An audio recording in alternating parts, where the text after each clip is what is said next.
Hello guys, welcome to Sumanth talks. అయితే trailer చూసాక ఇప్పుడు చాలా మందిలో ఉన్న డౌట్ ఏంటి అంటే 1000 కోట్లు కొడుతుందా అని చెప్పి ఒక డౌట్ అయితే అడుగుతున్నారు అనమాట. సో నేను ఈ వీడియోలో అయితే నా వైపు నుంచి ఒక క్లారిటీ ఇస్తాను గైస్, కొడతాదా కొట్టదా అని చెప్పి. ఫస్ట్ చూసుకుంటే 1000 కోట్ల మార్క్ అనేది అంత ఈజీ కాదు గైస్. చాలా వండర్స్ జరగాలి, హిందీలో ఆడాలి, తమిళ్, కన్నడ ప్రతి లాంగ్వేజ్లో కూడా ఆ సినిమా అయితే ఆడాలన్నమాట. అయితే గేమ్ చేంజర్ విషయంలో జరుగుతుందా జరగదా? సో అగైన్ డీటెయిల్స్లోకి వెళ్తే ఫస్ట్ ట్రైలర్ కట్ మీద మనము చాలా ఎక్స్పెక్టేషన్స్ పెట్టుకున్నాం అనమాట. ట్రైలర్ కూడా మనం ఎంత ఎక్స్పెక్ట్ చేసామో దానికి 10 times ఎక్స్ట్రానే ఇచ్చింది గైస్. అంటే నాకు పర్సనల్లీ నేనైతే అంత ఎక్స్పెక్ట్ చేయలేదు, చాలా ఎక్కువ ఇచ్చింది అనమాట. సో నేను చాలా తక్కువ అంచనా వేసాను కొన్ని దగ్గరలో. అంటే శంకర్ గారి మీద నమ్మకం ఉంది, చరణ్ గారి అందరి మీద నమ్మకం ఉందన్నమాట. బట్ స్టిల్ ఎక్కడో కొంచెం డౌట్ ఉండేది. ఈ ట్రైలర్ వచ్చినాక డౌట్స్ కాదు కదా, ఇంకేమీ లేదనమాట. హైప్ అయితే ఇంకెక్కడికో వెళ్ళిపోయిందనమాట. సో ట్రైలర్ అనేది ఇప్పుడు ప్రీ బుకింగ్స్కి, అడ్వాన్స్ సేల్స్కి ఇదన్నిటికీ కూడా మేజర్ ప్లస్ పాయింట్ అయితే అవ్వబోతుంది. సో ఇప్పుడు చెన్నైలో మెయిన్ టాక్ అదే నడుస్తుంది. నైట్ ఎప్పుడైతే ట్రైలర్ వచ్చిందో అప్పటి నుంచి కూడా చెన్నైలో కొంతమంది డిస్ట్రిబ్యూటర్లు ఆల్రెడీ ఫోన్లు చేసేసి అదంతా డిస్కషన్స్ అంతా కూడా థియేటర్స్లో వేయాలి, ఏ కౌంట్ ఏంటని చెప్పి డిస్కషన్స్ అయితే స్టార్ట్ అయిపోయినాయి అనమాట. సో ఇది ఒక మంచి విషయం అని చెప్పుకోవచ్చు గైస్. అయితే 1000 crores కొట్టాలి అంటే సినిమాకి లాంగ్ రన్ ఇంపార్టెంట్ అనమాట. మూవీ రిలీజ్ అవుతుంది January 10వ శుక్రవారం. 11, 12, 13, 14, 15 అలా చూసుకుంటే 18వ వరకు కూడా సెలవులు ఉన్నాయి గైస్. సో ఆ వీక్ అంతా కూడా సెలవులు ఉన్నాయన్నమాట.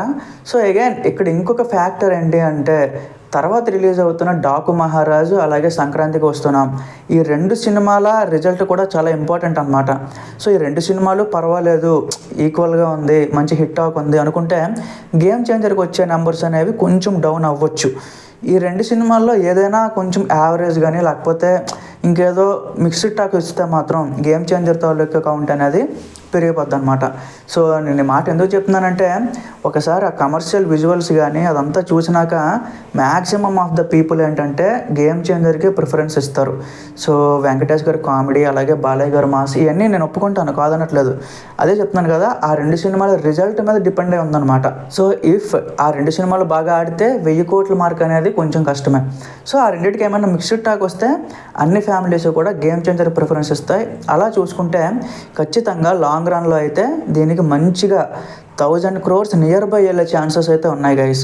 సో మనం కొన్ని సినిమాలు చూసాం, ఎందుకంటే సినిమా రిలీజ్ అయ్యే వరకు ఆ సినిమా మీద ఎలాంటి హైప్ ఉండదు, ఎక్స్పెక్టేషన్స్ కానీ అంతా లో ఉంది అది ఇది అంటారు.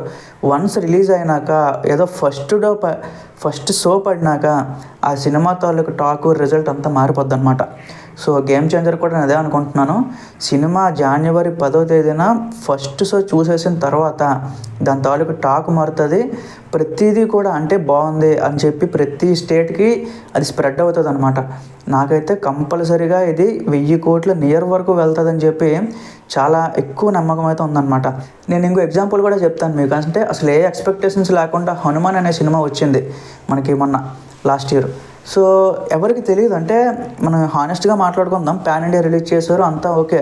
బట్ చాలామందికి తెలియదు, ట్రైలర్ చూసినా ఏది చూసినా ఓకే ఏదో సినిమా వస్తుంది అని అనుకున్నారు. బట్ సినిమా రిలీజ్ అయ్యి 2 షోలు పడిన తర్వాత ఆ సినిమా తాలూకా స్టేటస్ అనేది మారిపోయిందనమాట. సో అలాంటి ఎగ్జాంపులే గేమ్ చేంజర్ మళ్ళీ రిపీట్ చేయబోతుంది. నాకైతే 100% అనిపిస్తుంది గైస్. మీరు కూడా సెలబ్రేషన్స్ ఇంకా అన్నీ ప్లాన్ చేసుకోండి. ఇంకా నాకు అడిగితే ఖచ్చితంగా ఇదేది కొడుతుంది guys. Book my show updates అన్నీ కూడా నేను 1 by 1 పోస్ట్ చేస్తూ ఉంటాను. నేను ఛానల్ ఫాలో చేయండి, సబ్స్క్రైబ్ చేసుకొని రెడీగా ఉండండి. Thank you.